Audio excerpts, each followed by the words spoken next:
여기에 모이신 대부분들은 다 부모님인 것 같습니다. 앞으로 또 부모가 되실 분도 계시겠죠.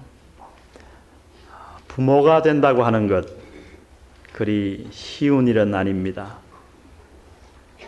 생물학적으로는 그저 낳기만 하면 부모 아닙니까? 그러나 사실 부모의 의미는 그 이상입니다. 여러분이 집에서 기르는 개가 새끼를 낳으면 강아지가 되고, 우리가 그 새끼를 낳은 개를 어미개라고 부릅니다. 여러분의 집에서 기르는 개가 아무리 귀여워도 새끼를 낳았더니 어머니개라고 부르지는 않을 겁니다. 부모개라고 얘기하지는 않을 거예요. 오직 우리 인간에게만 부모란 호칭이 주어졌습니다. 존경의 뜻도 있겠습니다만, 이렇게 구분하는 것은 이 부모가 된다고 하는 것이 단순히 생물학적인 의미만 포함한 것이 아니고 도덕적, 사회적 의미가 포함되어 있기 때문일 것입니다. 즉, 부모는 단순히 자식을 낳기만 하면 되는 것이 아니고 그 아이가 잘 자라도록 생물학적, 사회적, 도덕적으로 보금자리를 만들어 주어야 합니다. 그것이 부모입니다. 자식을 낳아놓고 팽개치면 그 사람은 부모가 아닙니다. 생물학적으로는 낳았으니까 부모일지 모르겠습니다만은 사회적, 도덕적으로는 아닙니다. 그러므로 올바른 부모가 되는 것은 자식이 훌륭하게 자랄 수 있는 환경을 부단히 만들어감을 의미하는 것입니다. 쉬운 일이 아닙니다. 따뜻한 잠자리, 이불, 베개, 담요, 기저귀, 내의, 외출복, 모자, 양말 하나부터 끝까지 말이죠. 여러분 한번 여러분이 아이를 가져서 이제 출산일을 앞두고 준비하셨던 그 옛날을 한번 돌이켜 보십시오. 얼마나 준비할 게 많습니까? 저도 참 당황했습니다. 몇 날 며칠을, 아니 몇 달을 두고 시장을 봐도 또 빠진 게 있더라고요. 그것뿐입니까?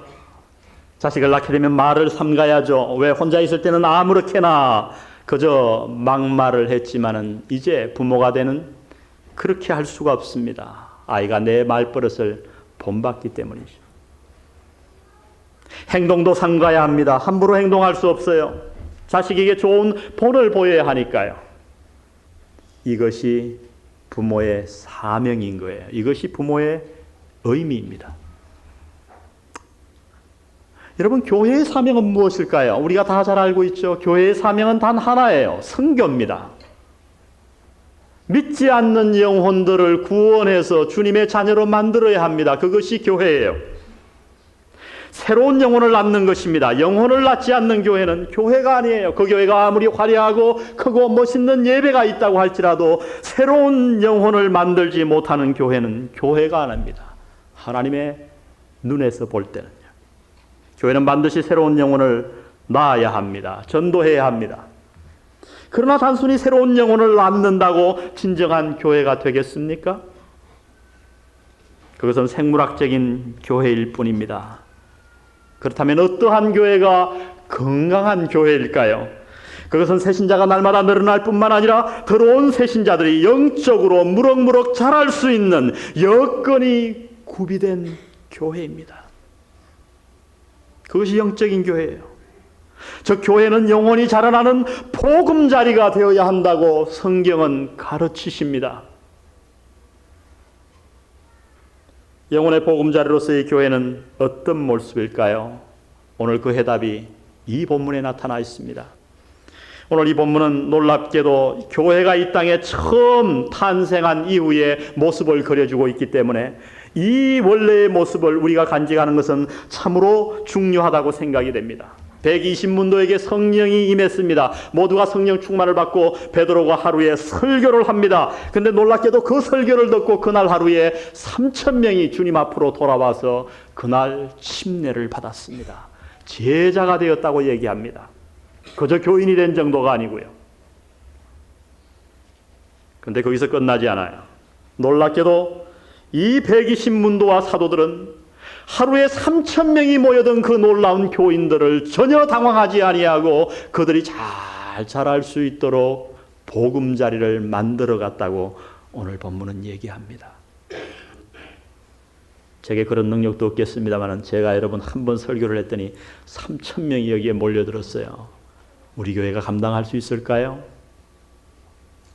오늘 여기에 100명의 헌신된 지도자만 있다면 3,000명 아니라 5,000명도 감당할 수 있습니다. 문제는 평신도 지도자예요.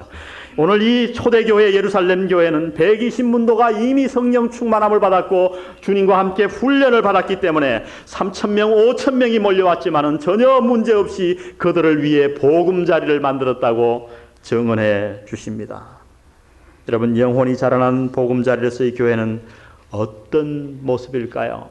오늘 본문을 통해서 몇 가지를 살펴보기를 원합니다. 먼저 배우는 교회입니다. 42절을 보십시오. 저희가 사도의 뭘 받아? 가르침을 받아. 평범한 얘기 같지만 굉장히 중요한 말씀이에요. 놀라운 일이에요. 왜요? 이미 말씀드린 대로 초대교회는 성령 충만한 교회였어요. 성령의 기적이 나타났습니다. 42절 보세요. 43절. 사람마다 두려워하는데 경외심이 나타나는데 사도들로 인하여 기사와 표적이 많이 나타나니. 기적이 많이 나타났어요. 흔히 이런 기적을 맛보게 되면 한 가지 특징이 나타나는데 그것은 말씀을 등한히 하는 겁니다. 오늘날 교회를 보세요. 하나님께서 은사를 부어주시고 무슨 기적을 맛보았다고, 내가 기도원에 가서 병이 나았다고, 이런 사람들 보면 간증은 많이 하고 뭔가 자꾸 느끼려고 하긴 하지만은 하나님의 말씀을 가르침 받으려고 하지 않습니다. 왜? 그 마음속 깊은 곳에 내가 성령님과 직통했는데 무슨 하나님의 말씀이 필요한가 하는 교만이 있기 때문이에요. 그러나 여러분, 이 초대교회를 보십시오. 그렇게 엄청난 기적을 맛보고 그렇게 많은 성령의 은사를 맛보고 난 직후에 이들은 사도들 무릎 앞에 앉아서 간절히 가르침을 받았다고 성경은 기록하고 있습니다. 이것이 중요합니다, 여러분. 어떤 교회가 건강한 교회인가? 말씀을 배우려고 하는 열의가 가득 찬 교회가 건강한 교회라고 성경은 증언하십니다. 새로 거듭난 영혼들이 말씀을 배울 수 있는 여건이 잘 형성된 교회가 건강한 교회입니다. 만일 그렇다면 어떻게 새 가족들이, 새 신자들이 말씀을 배울 수 있는 여건을 만들 수 있을까요? 그 방법은 굉장히 간단합니다. 제가 미국에 있을 때 하루는 전화가 왔어요. 의사로부터 전화가 왔습니다. 특이한 의사예요. 아동 심리학을 전공하는 그런 의사였어요. 근데 여기 한국 사람이 한 분 왔는데 이 아이는 영어를 좀 하는데 부모가 영어를 못하니 와서 통역을 해달라는 거예요. 갔습니다. 갔더니 그 아이의 문제가 뭐냐면 아이가 한 6살쯤 되었는데 몸도 굉장히 작고 말랐어요. 병원에 가서 다 진단을 해봤는데 육체적으로 이상이 없다는 거예요. 문제가 뭐냐면 애가 밥을 안 먹어요. 부모가 따라다니면서 하여튼 밥 숟가락을 들고 다니는데 애가 밥 먹는 게 아주 취미가 없어요. 그러니까 말할 수밖에요. 안 클 수밖에요. 상담이 시작되었습니다. 당연히 아이에게 저는 질문을 많이 하리라 생각했는데 자꾸 아이에겐 한두 마디 묻더니 부모에게 자꾸 얘기를 묻는 거예요. 아이의 식사 습관을 물어야 되는데 부모는 그걸 기대하고 왔는데 이 의사는 자꾸 뭘 묻냐면 아버지는 식사하실 때 어떻게 잡수십니까? 쟤야 신문 보고 책을 좋아하니까 책 보고 먹죠. 어머니는 그러면 어떻게 하십니까? 아버지가 식사할 때 요리를 더 하기도 하고 같이 주로 앉지 않습니까? 예, 안 앉습니다. 텔레비도 보고 먹습니다. 대충 먹습니다. 이 결론은 뭐냐 하면 치료는 간단했어요. 앞으로 6개월 동안 이 아이 앞에서 부부가 같이 식사를 하는데 밥을 맛있게 먹어달라는 거예요. 밥을 어떻게 맛있게 먹습니까? 안 되면 굶어라. 아이하고 아침을 먹으면 저녁을 아예 먹지 말고 그러면 얼마나 배가 고프겠어요. 막 퍼먹으라는 거예요. 한 6개월 있다가 전화가 왔어요. 그 부모였어요. 굉장히 고맙다고 통역해줘서 그 아이가 어떻게 됐습니까? 고쳤습니다. 어떻게 고쳤어요? 그 의사 말대로 우리 둘이가 그냥 맛있게 막 비벼 먹고 막 꽉꽉 씹어 먹고 맛있다 그지? 맛있다 그지? 부부끼리 했더니 애가 밥을 먹더라는 거예요. 그 우리나라에도 보면 대개 6.25 세대 이전 세대들 보면 밥을 참 특징이 있는데 맛있게 먹어요. 그죠? 왜냐하면 그 당시에는 음식이 귀했으니까 그저 뭐 각자 한 그릇씩 뚝뚝 떠주는 게 아니잖아요. 중간에 그저 보리밥 한 소지 이렇게 비벼 놓으면 우리 어릴 때 보면 그냥 같이 먹잖아요. 숟가락 딱 들고 기도 마치자마자 기도가 어디 있어요. 부모고 형제고 나발이고 소용없죠. 한 숟갈이라도 더 먹어야 되니까 눈이 벌게 가지고. 그게 습관이 돼 그런지 하여튼 여러분 관찰해 보세요. 6.25 사변 이전 세대를 보면 식사를 엄청 빨리 하십니다. 제가 이 영안교회 와가지고 내가 누구라고 말씀드리지 않지만은 우리 집사님들이 저를 영덕게 먹으러 가자고 그러더라고요. 야, 영덕게 맛있는 거 저도 소문 들었거든요. 그 영덕까지 갔어요. 게를 잔뜩 삶아놨습니다. 그러면 영국 신사답게 한 사람 앞에 3마리를 주든지 이걸 가운데 쌓아놓더라고요. 근데 저는 까는 법을 아나요? 근데 그날 제 주위에 전부 사변 전에 나신 분들이 다 앉으셨어요. 좌우지간 목사고 집사고 없더만요. 영덕계 앞에는. 맛 잡수는데 저 한 마리 더 먹었는데 보니까 벌써 3-4마리씩 다 잡섰어요. 제가 그 다음부터 이제 그분들하고 안 앉으려고 식사 같이 가면. 그 참 감사한 건 그분들하고 식사를 하면 밥맛이 나요. 좀 빨리 잡수는 게 흠이지만 참 뭐든지 맛있게 드신단 말이죠. 왜요? 음식이 귀하니까. 근데 요사이 신세대는 그렇지 않은 것 같아요. 어떻게 새 가족들이 말씀을 열심히 배우는 분위기를 창출할 수 있겠는가? 방법은 하나입니다. 먼저 믿은 자들이 말씀을 열심히 배워야 한다고 말씀하십니다. 저는 목회를 오래 하지 않았지만은 여러 교회를 한번 이렇게 순방하면서 설교할 기회가 있었습니다. 그런데 그 교회 가서 설교를 해보면 그 교회가 건강한 교회인가 아닌가 금방 알아요. 벌써 설교를 하는데 말씀을 받는 태도를 보면 알아요. 시계를 자꾸 들여다보죠. 처음에는 이러고 보다가 나중에는 시간 몇인 줄 다 알면서 설교자 보라 이거지, 길다 이거지. 그 정도 눈치 없습니까? 다 알죠.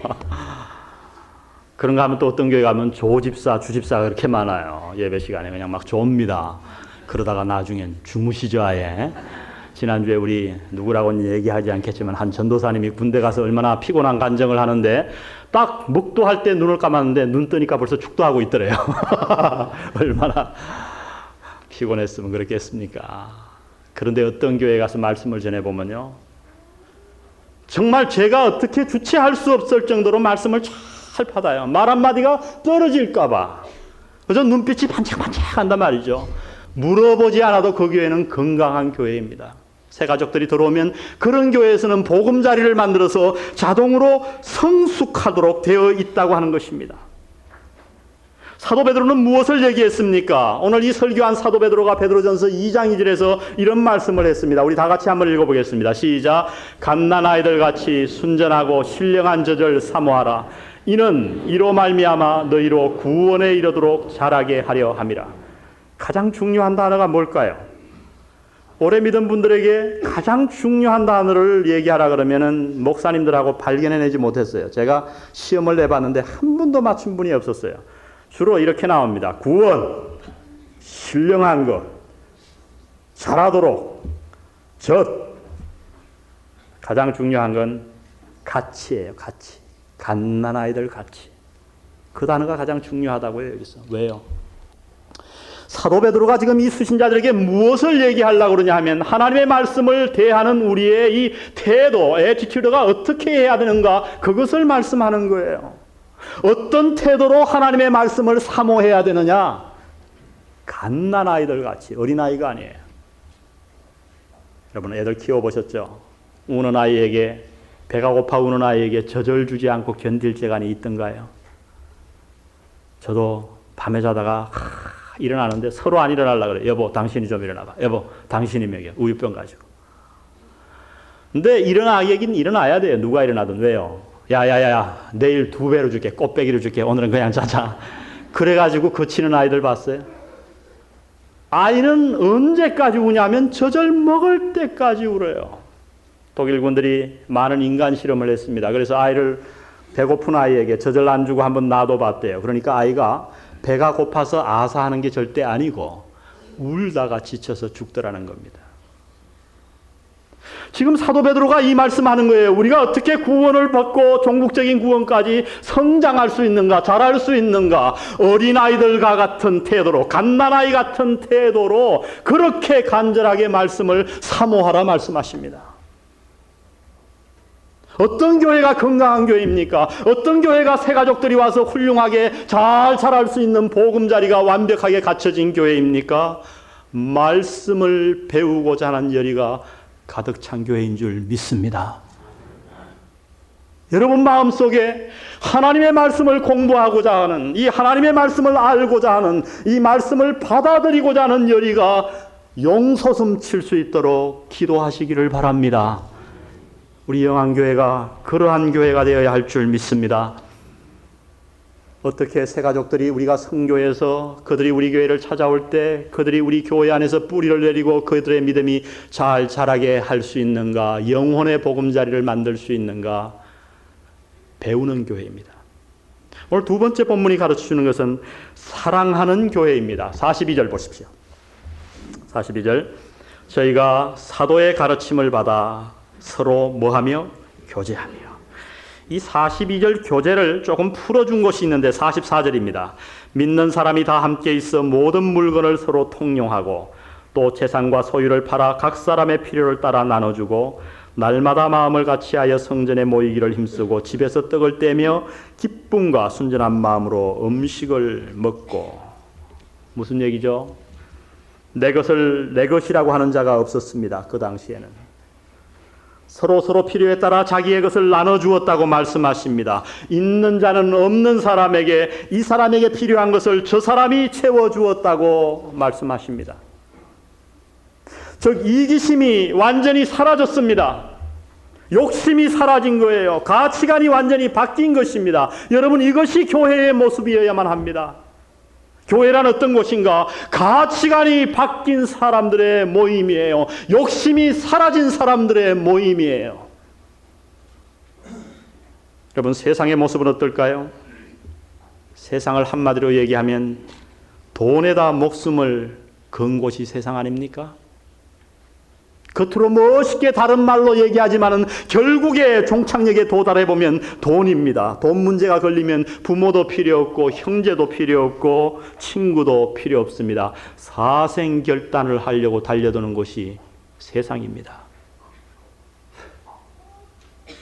그러므로 교회는 이 세상과 다른 모습을 보여주어야 합니다. 교회는 그렇지 않음을 새로 찾아오는 영혼들에게 보여주어야 한다는 거예요. 돈보다 더 중요한 게 있음을 나타내 보여야 한다는 말씀이에요.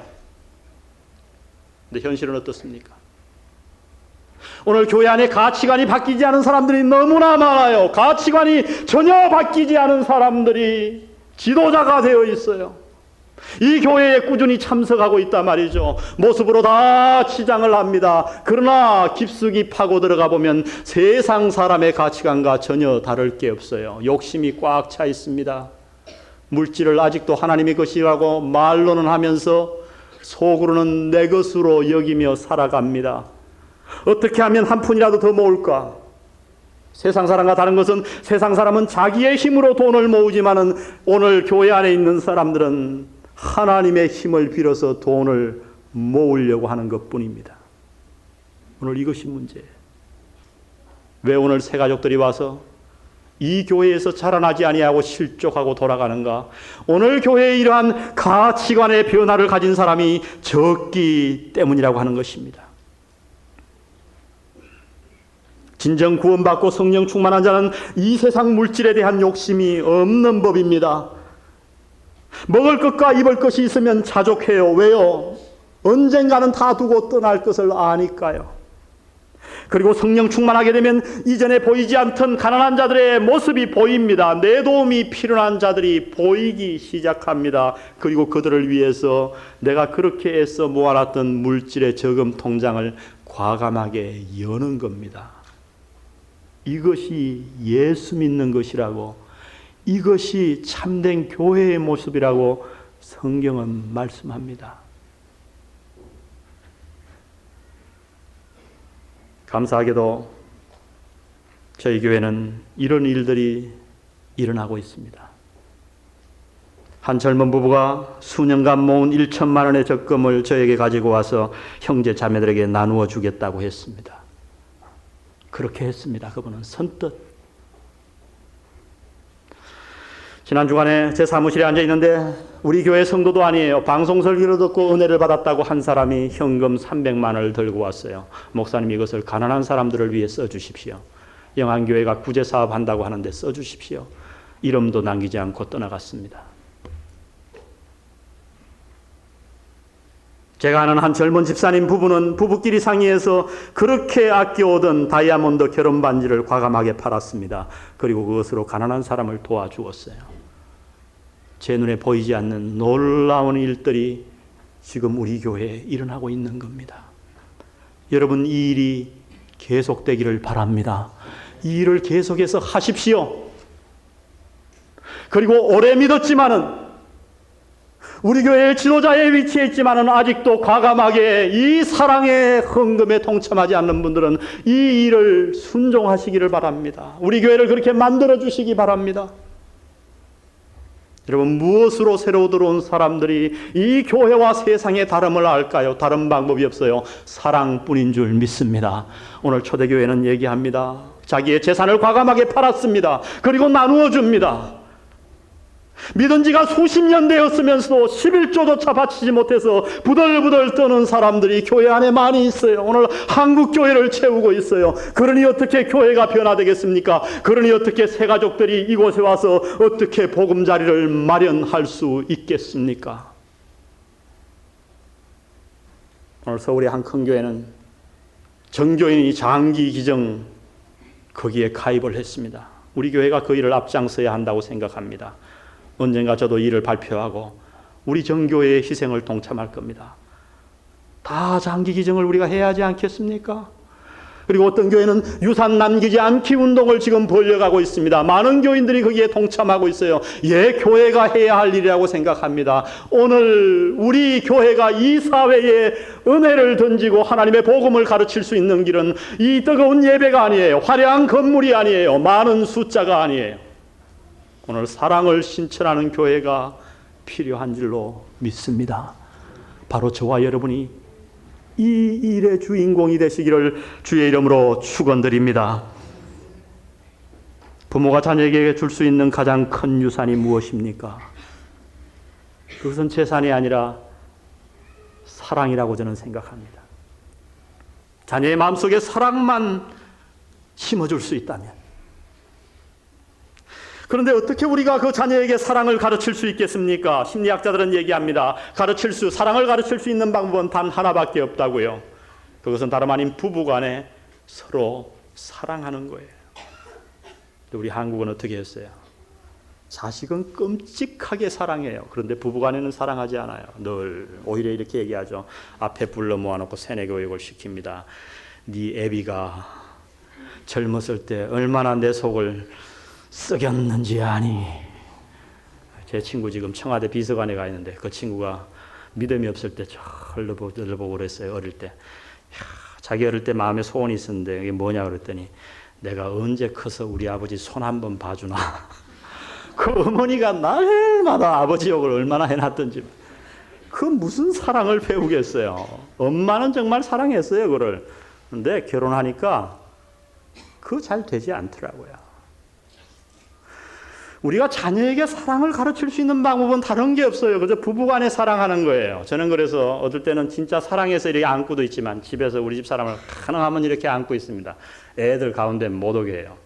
제가 밖에 나와서는 이렇게 떨어져서 다니지만 집안에서는 그렇게 합니다. 그리고 가끔 데이트를 나갑니다. 그러면 코진이는 어릴 때 막 못 나가게 해요. 아, 오늘 떠나가! 그러면 광진이가 딱 끌고 와서 곳에 가서 큰 방 먹여요. 자식 입 다물어. 그러고서 지난 제 어버이날 때 말이죠. 우리 광진이가 돈 4만 원을 봉투에 탁 넣어서 둘이 데이트하고 오시라고. 데이트 비용이라고.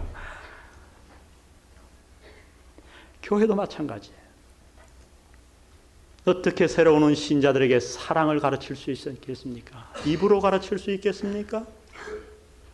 우리가 날마다 전쟁하면서 먼저 믿은 자들이 서로 시기하며 질투하며 하나 되지 못하면서 새로 오는 신자들에게 하나 되라고 가르칠 수 있겠습니까? 아니에요. 그러한 교회는 새가족들이 견딜 수가 없는 거예요. 한경직 목사님이 유명한 말씀을 했어요. 목회를 오래 하시고 어떤 교회가 부흥하느냐, 목회자 회의에서 이런 말씀을, 싸움을 않는 교회는 부흥한다. 교회가 부흥하는 비결이 딱 하나 있는데 그건 싸움만 안 하면 된다. 야, 그 얘기가 뭐 저렇게 쉬운가 그랬더니 제가 목회해보니 그게 정말 진리예요. 여기는 하나님이 살아계시잖아요. 성령님이 역사하시잖아요. 교회는 저절로 부흥하게 돼 있는 거예요. 뭐만 안 하면, 서로 싸우지만 않으면요. 오늘 여기 앉은 분들은 이미 먼저 믿은 자들입니다. 오늘 우리가 내가 정인이 되겠나이다 이렇게 했습니다. 여러분 정인 되실 겁니까? 아멘. 예. 오늘 수많은 영혼들이 원래 이 자리를 채울 것입니다. 날이 가면 갈수록 새 가족들이 들어오고 있습니다. 여러분 우리가 어떻게 그들의 신앙을 잘 자라는 보금자리를 만들 수 있을까요? 사랑하는 교회가 되어야 합니다. 믿지 않는 사람이 내 가정을 들여다보니까 사랑하는 가정이에요. 아, 그 부부관계를 보니까 나와는 뭔가 달라요. 야, 부모 자식 간을 보니까 뭔가 달라요. 이렇게 우리가 사랑해 나갈 때 새 가족들이 이곳에 와서 세상에서 고아와 같이 버려진 영혼이 시들했던 사람들이 이곳에 와서 그 영혼이 무럭무럭 자라날 줄 믿습니다. 배우는 교회가 영혼의 보금자리가 될 수 있습니다. 사랑하는 교회가 영혼의 보금자리가 될 수 있습니다. 오늘 본문이 가르치는 세 번째 영혼의 보금자리가 되는 방법은 예배하는 교회입니다. 우리 46절을 다 같이 한번 읽어보겠습니다. 시작. 마음을 같이하여 성전에 모이기를 힘쓰고 집에서 떡을 떼며 기쁨과 순전한 마음으로 음식을 먹고 그 다음에 하나님을 찬미하며, 거기까지 사실은 47절이 가야 돼요. 여러분 성경을 읽을 때 장과 절에 너무 구애를 받지 마세요. 왜냐하면 성경 원본에는 장절이 없어요. 이걸 누가 나눴는가? 한 목사님이 우리 읽기 좋도록 나눈 거예요. 그런데 이분이 그 당시에 상당히 바쁘셨던 것 같아요. 그래서 집에서도 나눴지만은 때로 말을 타고 가다가도 나눴다 그럽니다. 그러니까 이걸 잘못 꺼가지고 잘못 나눈 데가 많습니다. 그것을 참조해서 읽으셔야 돼요. 오늘 이거 같으면 하나님을 찬미하며까지 47절이 가야 됩니다. 사실은 예배예요. 예배. 여기 보니까 날마다 모였어요. 집에서 떡을 뗐어요. 교회에서 모이고 집에서 소그룹으로 모이고 그저 모이면 밥해 먹고, 아이고 교인들은 뭐 모이면 맨날 먹을 것만 탐하나. 아니요, 먹어야 됩니다. 여러분 가만 보세요. 음식을 같이 먹는 사람들은 친해요. 세상 친구들도 보세요. 제일 친한 사람하고 술 친구 하면서 한잔하고 삼겹을 구워 먹지, 그 뭐 처음 만난 사람끼리 먹으면 소화가 잘 안 되잖아요. 좌우지간 먹어야 됩니다. 여러분 집을 여셔서 밥을 날마다 해서 먹으시기를 바랍니다. 제가 그래서 얘기하는 거예요. 제가 딴 데는 안 가도 여러분이 밥 준다 그러면 지구 끝까지라도 간다. 제가 그러는 게 뭐 먹기를 탐해서가 아니라 음식 교제를 통해서 우리가 교제가 되는 거예요. 날마다 모였어요. 여러분 예배가 무엇입니까? 나를 지으시고 나를 구원하신 그 거룩하신 하나님께 영광을 돌리고 나를 헌신하는 거예요. 어떤 교회가 건강한 교회인가? 어떤 교회가 새 가족이 오면 그 신앙이 자라나는 되는가? 예배 드리는 것을 보면 압니다. 오늘 11시 이후에 예배에 오신 분들 오른손을 한번 번쩍 들어 주십시오. 하나님 앞에서. 괜찮습니다. 번쩍 드세요. 일을 세우기 전에 번쩍 드세요. 자, 뒤를 돌아보십시다. 주로 뒤에 계신데 왜 내리세요? 제가 어느 날 심판날이 오리니 11시 정각에 문을 지금 닫을 계획을 하고 있습니다. 제가 기도하고 있습니다. 여러분 예배 시간이 늦지 마세요. 여러분이 중요한 사업 계약을 따내야 되는데 그 물건을 팔 사람이 11시에 여기 왔다고 하면 늦겠습니까? 어쩌다가 한 번 늦을 수는 있겠죠. 그러나 매일 늦는 사람들이 계속 늦는 거예요. 그것은 문제가 있는 거예요. 여러분 예배가 살아나야 됩니다. 어떤 교회가 건강한 교회인가? 예배가 살아나야 돼요. 찬양할 때 정말 마음에서 기뻐서 찬양하고, 그럼 박수를 쳐도 말이죠. 이렇게 외쳐요. 공산당들도 어떻게 칩니까? 이렇게 치는데, 왜 믿는 사람들이 이렇게 치냐 말이죠. 예배 시간에 박수 시작하면 어떤 분은 찬양하는데 또 이러고 계세요. 이러고. 그것은 예배가 아니에요.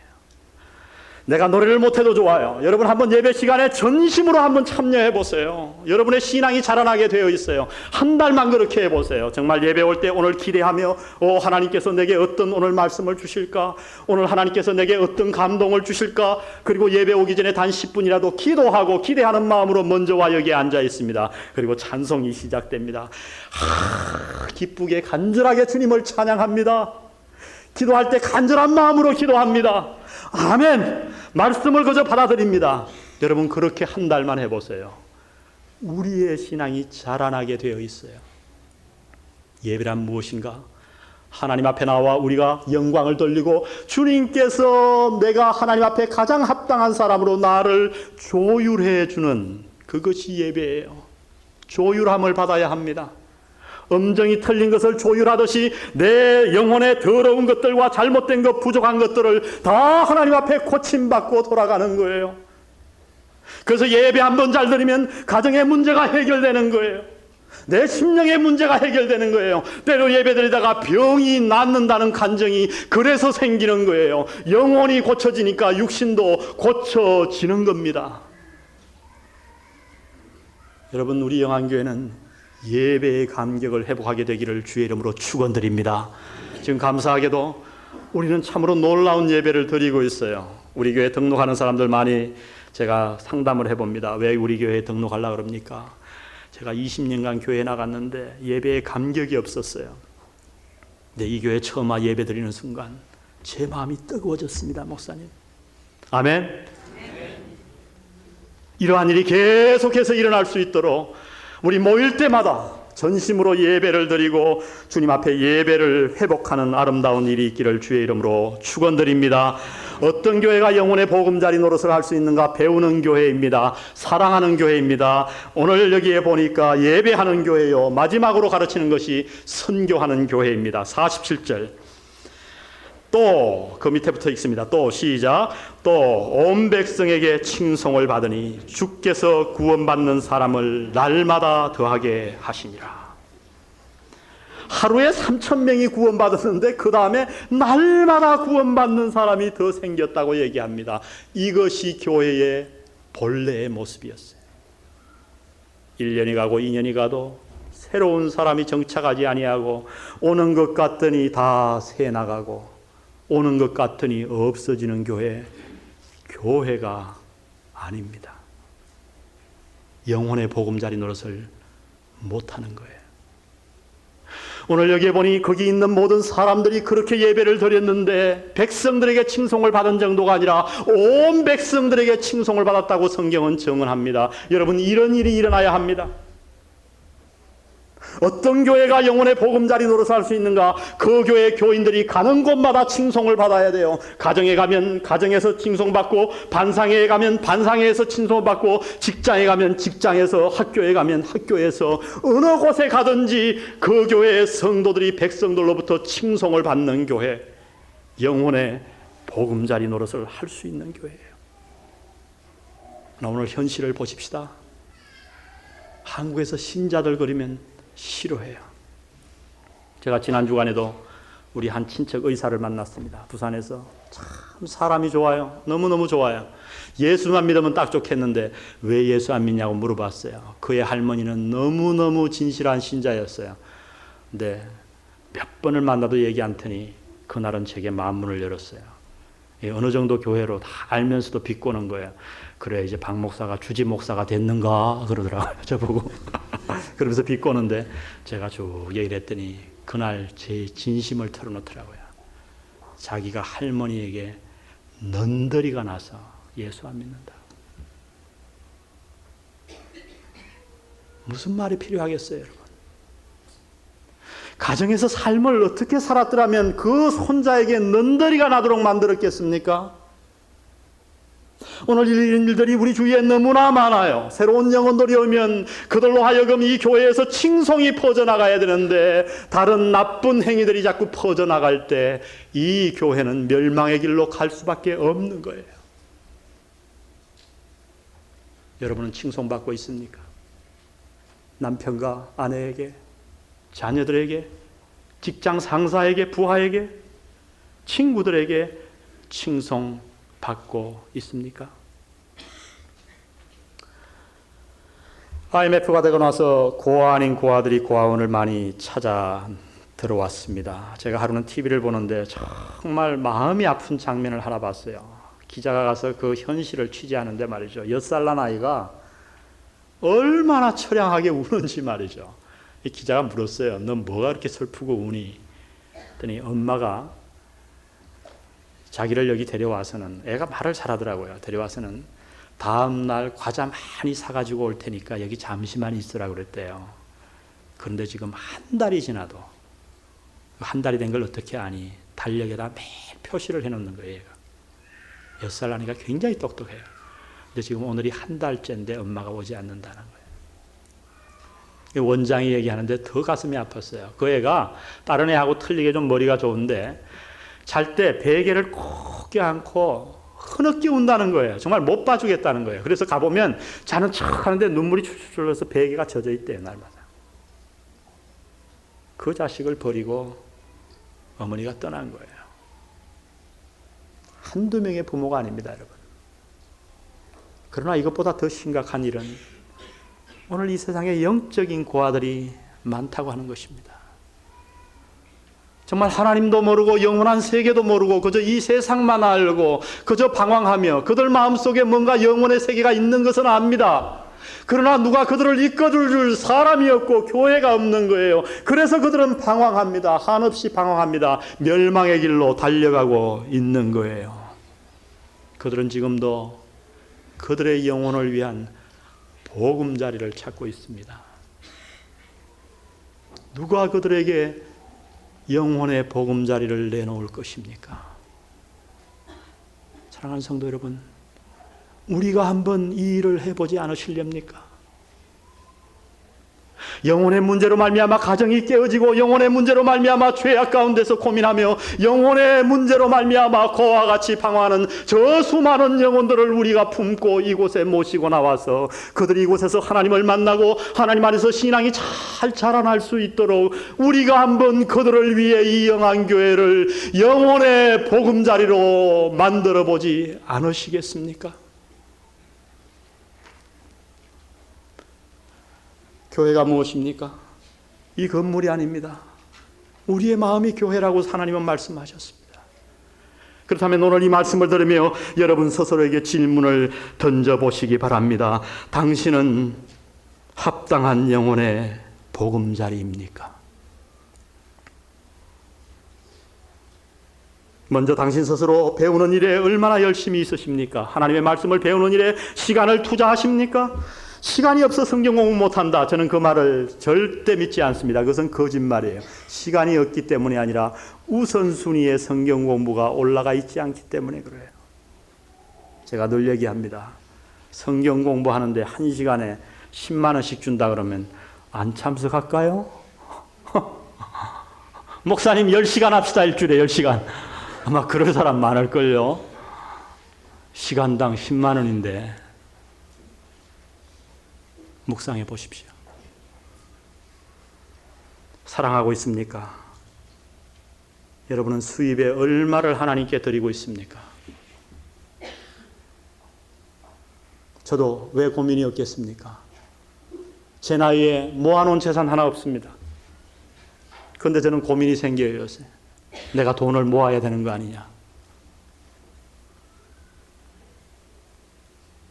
저라서 모을 줄 못 모아서 모으지 않겠습니까? 때로 돕습니다.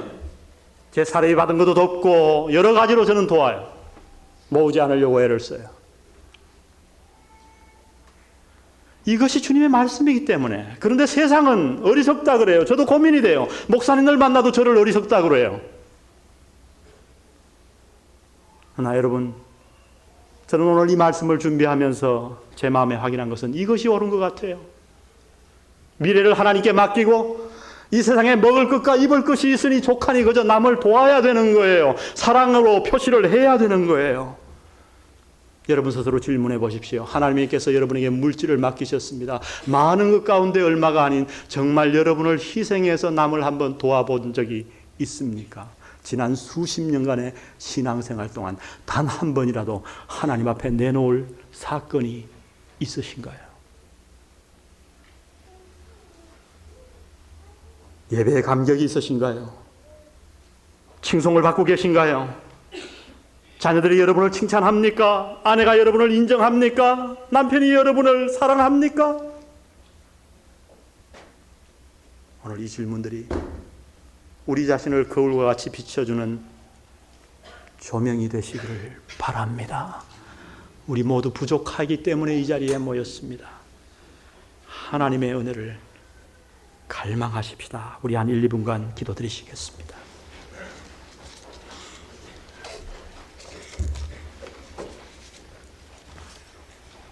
오늘 말씀을 생각하시며 오늘 주님은 저와 여러분을 영혼의 보금자리로 부르셨습니다. 여러분만 구원받고 천국 가라고 한 것이 아니고 세상의 수많은 영적 고아들을 이끌어내어 그들의 신앙이 자랄 수 있도록 보금자리를 만들어 가라고 우리를 부르셨습니다. 이 일에 여러분은 얼마나 충성하셨는가? 우리 한 1, 2분간 기도하십시다. 아버지 하나님, 초대교회의 모습을 보여주시니 감사합니다. 우리 교회의 모습을, 나의 모습을, 내 가정의 모습을 비춰보기를 원합니다. 아버지 하나님, 오늘 당신께서 말씀하신 것들을 우리 마음속에 찔림받게 도와주옵소서. 어찌할꼬 주님 앞에 내 마음을 드리는 사건이 이 가운데 있도록 인도하여 주옵소서.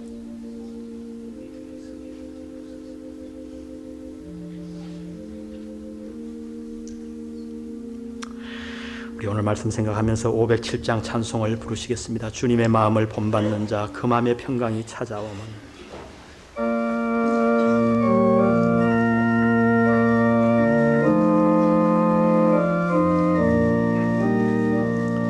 주님의 마음을 본받는 자 그 마음의 평강이 찾아오는 험악한 세상을 이길 힘이 하늘로부터 임함이로다.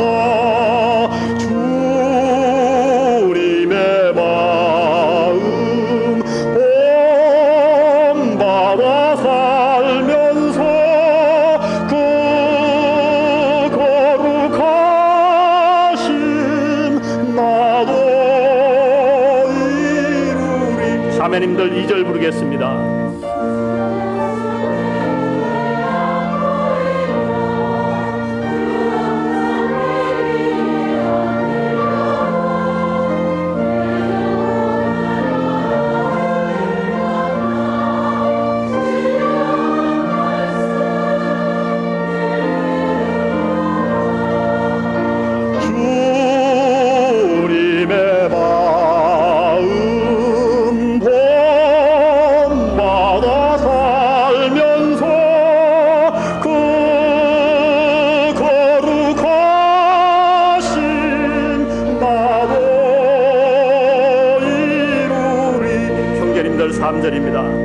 가는 길 거치고 험하여도 내 맘에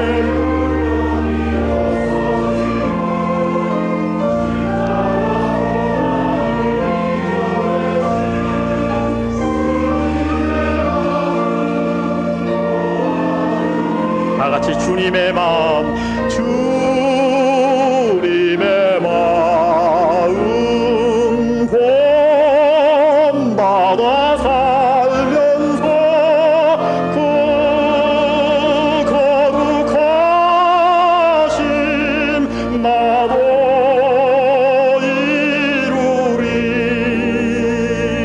주 예수 세상에 다시 오실 그날의 무성도 변화하여 주님의 빛나는 그 영상을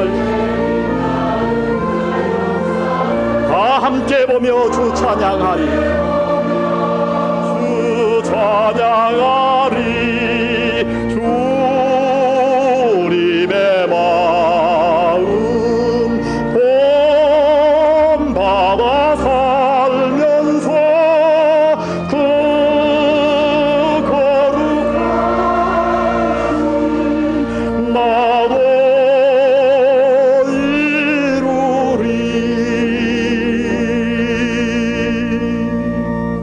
기도하시겠습니다. 아버지 하나님, 오늘 말씀을 축복해 주셔서 우리 마음에 심겨지게 하옵소서. 우리 가정이, 내 마음이, 우리 교회가 다른 사람을 위한 공간을 배려하고 그들이 나를 인해 자랄 수 있는 영혼의 보금자리 되기 원합니다. 주여, 저희를 사용하여 주옵소서. 당신 앞에 헌신하는 마음으로 예물 드렸습니다. 하나님의 것으로 인정하지 못하는 자들 주여 축복하셔서 이것이 하나님의 것임을 깨닫게 하옵소서. 인색함으로 드린 자들이 있습니까? 온전한 10분의 1을 바치지 못한 자들이 아직 이 자리에 있습니까? 주여, 그들의 약한 믿음을 불쌍히 여겨 주옵소서. 주님 앞에 헌신함으로 드리는, 기쁨으로 드리는 사랑하는 성도들 되게 하옵소서. 이 헌금이 쓰일 때마다 하나님의 영광이 나타나게 인도하여 주옵소서. 예수님의 이름으로 기도드렸습니다.